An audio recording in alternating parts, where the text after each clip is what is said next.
안녕하세요. 주경복TV의 주경복입니다. 오늘 시간에는 창조 9번째 시간입니다.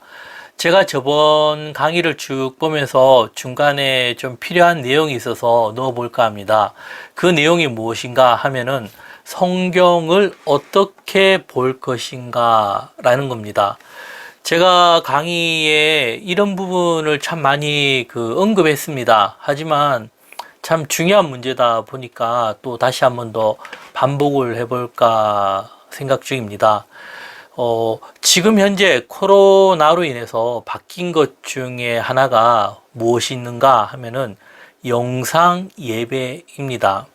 코로나 이전에는요, 영상 예배 아주 안 좋게 생각했죠.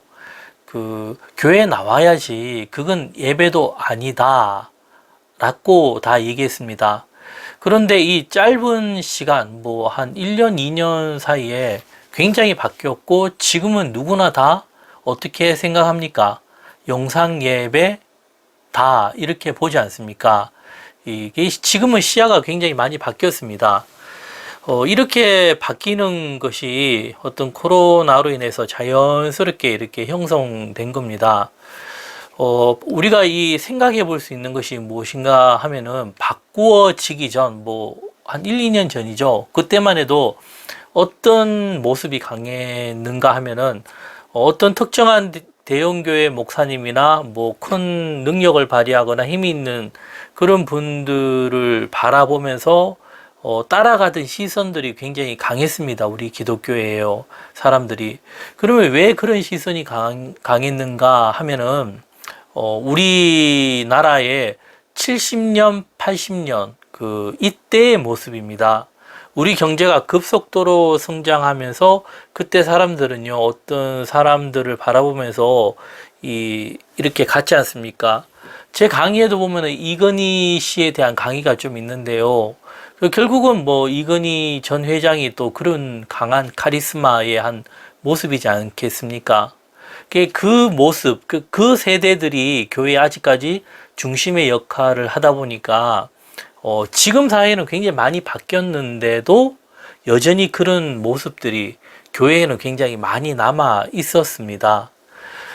그러면서 이 바뀐 것 중에 하나가 이 코로나로 인해서 영상 예배. 그 세대들도 이제는 영상 예배를 자연스럽게 받아들이고 그 영상 예배로 가고 있지 않습니까? 그러다 보니까 이제 이게 바뀌어 나간 겁니다. 그러면은 영상 예배는 어떤가 하면은 일단 분위기가 다릅니다. 여러분들 예배를 드리는데 컴퓨터나 핸드폰 옆에 딱 두고 예배 드리면 어때요? 예배 드리는 것 같습니까? 그렇지 않죠. 그게 무엇인가 하면은 걸러진다라는 겁니다. 이 영상 예배가 아니고 현장에서 드리는 예배에서는 무엇이 있습니까?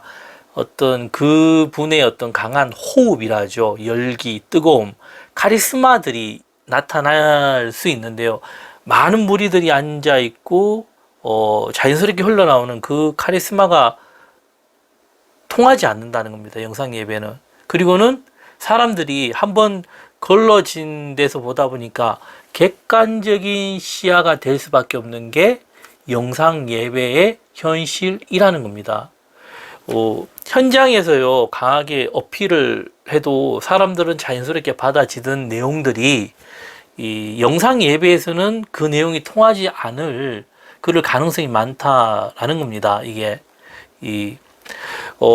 그러면은 우리가 하나 생각해 볼 수 있는 게 무엇인가 하면은 그전에는 내용이 좀 객관적이지 못하고 하나의 어떤 주장이나 이런 부분이 굉장히 좀 강하게 어필이 되었다는 겁니다. 이제 앞으로 코로나가 계속 가겠습니까? 이게 또 해결될 날이 오겠죠. 그러면 사람들이 다시 교회에 올 때 많은 변화들이 있는데 그 변화 중에 하나가 자연스럽게 어떻게 해요? 사고가 바뀌었다는 거. 여기에서 이제 과연 어떻게 교회들이 나올까? 어떻게 변화될까? 또 하나의 큰 숙제가 될 수가 있겠죠. 우리가 교회사를 보거나 아니면 교회의 역사, 이스라엘의 역사, 성경의 역사를 볼 때 가장 좋은 방법이라면요, 다른 게 아니라 스스로가 성경을 이해하고 해석해 나갈 만큼 실력을 키우는 것이라는 겁니다. 이스라엘 역사도 결국은요, 다른 게 아닙니다.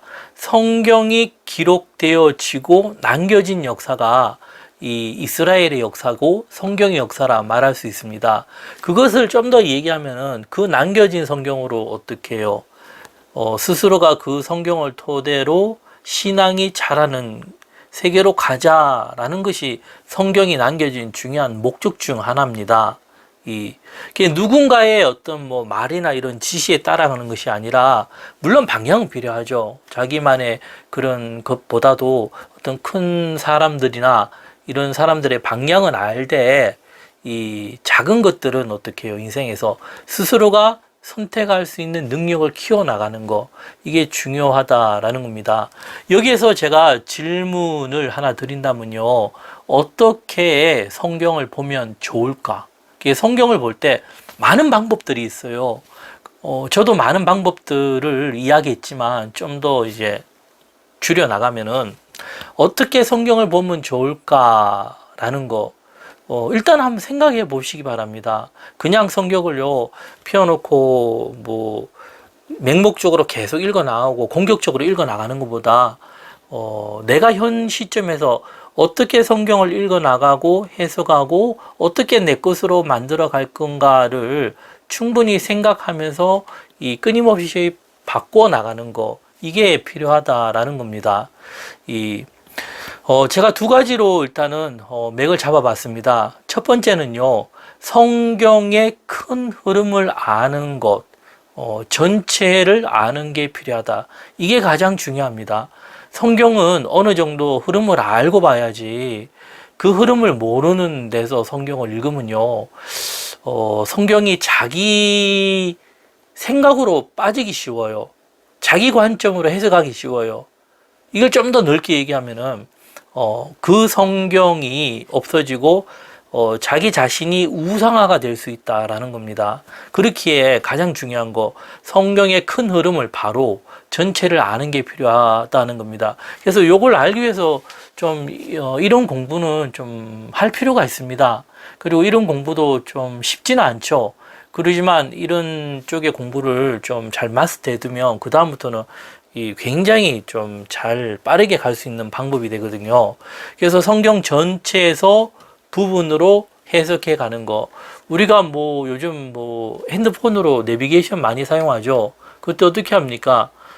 목적지를 보고 요렇게 하면서 큰 흐름을 보고 작게 보면서 어떻게 해요? 그 장소를 파악하지 않습니까? 그게 원리가 같다라는 겁니다. 그리고 두 번째인데요. 두 번째가 뭐냐면은, 성경을 가장 쉽게 접근해서 효율적으로 성경을 보는 방법을 계속 키우자, 만들어가자라는 겁니다. 다시 말씀드리면요, 이 성경을 가장 쉽게, 어렵게가 아니고 쉽게, 성경을 보면서 그 성경이 정말 꿀성이 같고 내용이 가슴에 다가오고 재미가 있어야 되겠죠. 그게 핵심입니다. 일단 재미가 있어야지 그 성경을 해 나갈 수가 있지. 그거를 참 억지로 해 나간다면 얼마나 힘들겠습니까? 그리고 이 성경을 바로 알면요, 그 성경이 참 꿀성이처럼 달 수밖에 없는 게 성경입니다. 그게 신비거든요, 이게. 그리고는 효율적으로 어떻게 해요? 성경을 보는 방법을 스스로 찾아가는 겁니다. 제가 조금 더 이제 접근해 나가면요, 누가 예를 들어 어떤 사람이 이게 제일 좋은 방법이다, 이게 제일 좋은 방법이다 해서 그거를 맹목적으로 따라가지 말자라는 겁니다. 참고는 하되 무엇인가 하면은 자신만의 방법을 찾아야 된다라는 거. 공부하는 원리도 마찬가지죠. 모든 것 다. 자기만의 방법을 찾아야 되는 겁니다. 이 차이가 뭐냐면은, 어떤 분이 얘기했는 정말 훌륭한 분이라도 그 방법대로 따라가면요, 발전이 없어요. 어느 순간까지는 이 발전이 있는 것 같아요. 근데 이 수준을 넘어가지가 못해요. 하지만은 자신의 방법을 찾아가면은 어느 순간까지 가기가 너무 힘들어요. 또 시행착오도 많이 겪고. 하지만 이 순간이 왔을 때는요, 점핑 해버립니다.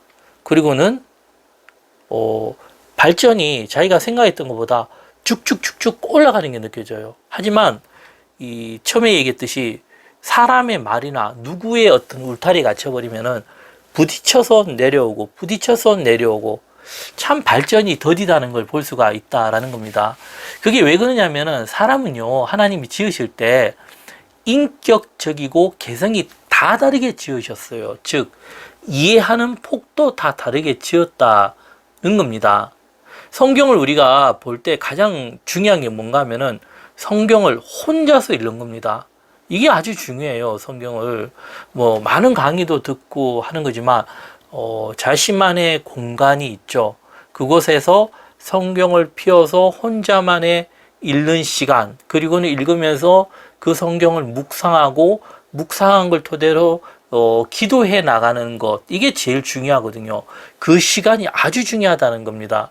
이 시간이 중심이 잡히고 그리고 사이드에 나머지 것들이 되어야 되는데 반대로 가면요, 이것도 발전이 더뎌요.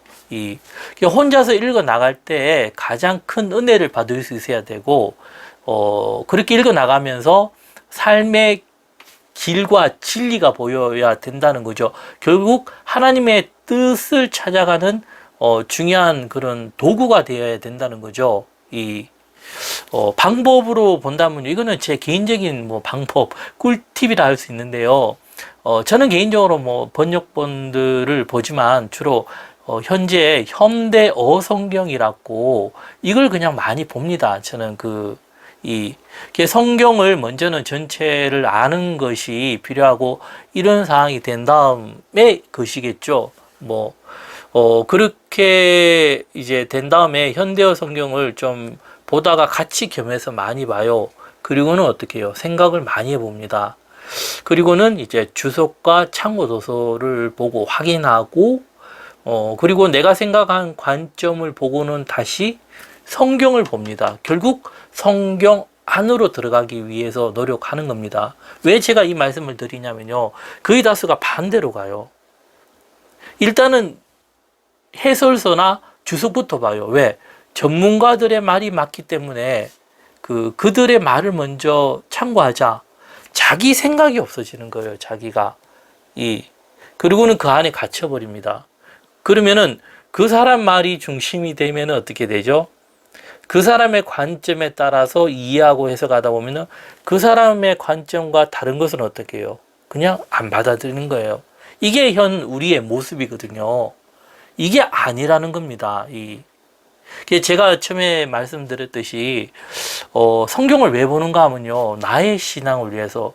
결국 우리가 하나님 나라 갈 때는 어떤 관계죠? 누군가가 말해서 그 사람과 손붙들고 하는 겁니까?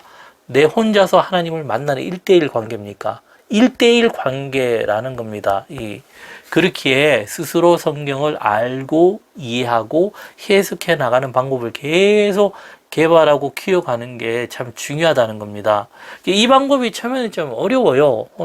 좀 혼란도 오고 답답하고, 그런데 익숙해지고 나면요, 오히려 더 쉬워지는 겁니다. 그리고 재밌는 게 이 정도 익숙해지면요, 그 다음부터는 어떤 사람이 무슨 말을 하면요, 분별이 돼요. 그분이 왜 이런 각도에서 이런 말을 했는가 하면은, 여기에서는 이런 부분은 받아들이고 이런 부분은 좀 생각을 해봐야 되고 이런 부분은 받아들이지 말아야 되겠다라는 분별력이 분명히 생긴다는 겁니다. 그러면 그 사람이 어때요? 좋은 점은 받아들이고 그렇지 않은 점은 그냥 좀 배제하고, 이러면 그 사람을 더 잘 이해하는 그런 시야와 관점이 된다라는 겁니다. 결국은요, 다 얻게 돼요. 이렇게 가면은. 근데 그것이 아니라 사람의 말에 따라서 움직이면 어떻게 해요? 다 잃어버려요. 결국 자기가 성경을 보더라도 그 사람의 관점에 의해서 성경이 보는 틀이 작아진다는 겁니다.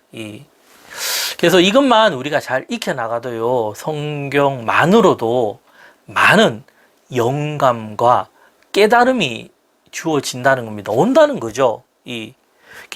이런 관점 없이 우리가 성경을 본다면 자신의 생각대로 해석하면 그게 또 하나의 우상이 될 수 있는 거죠.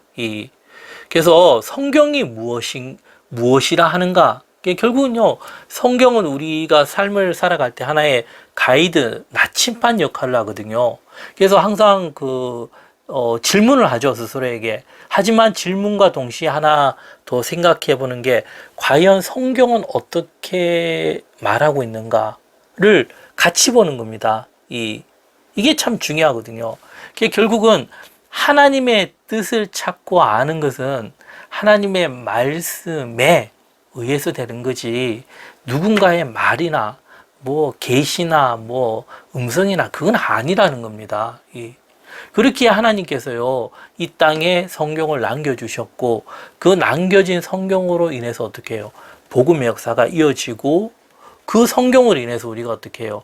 예수님을 만나고 하나님을 온전히 만나는 길이 열리는 겁니다. 그렇기에 예수님이 뭐라 하셨습니까? 내가 곧 길이요 진리요 생명이니 나로 말미암지 않고는 아버지께로 올 자가 없다 했지 않습니까? 그 모든 중심의 뼈대가 무엇이라는 겁니까? 하나님의 말씀, 성경이라는 겁니다. 오늘은 성경에 대해서 제가 이제까지 했던 걸 조금 더 정리해 봤습니다. 참 중요한 내용인 듯 합니다. 그래서 한번 생각해 보고 이 성경이 나의 삶에 소중한 가이드 역할이 되기를 바랍니다. 내용이 좋으셨다면 구독과 좋아요 부탁드리겠습니다. 감사합니다.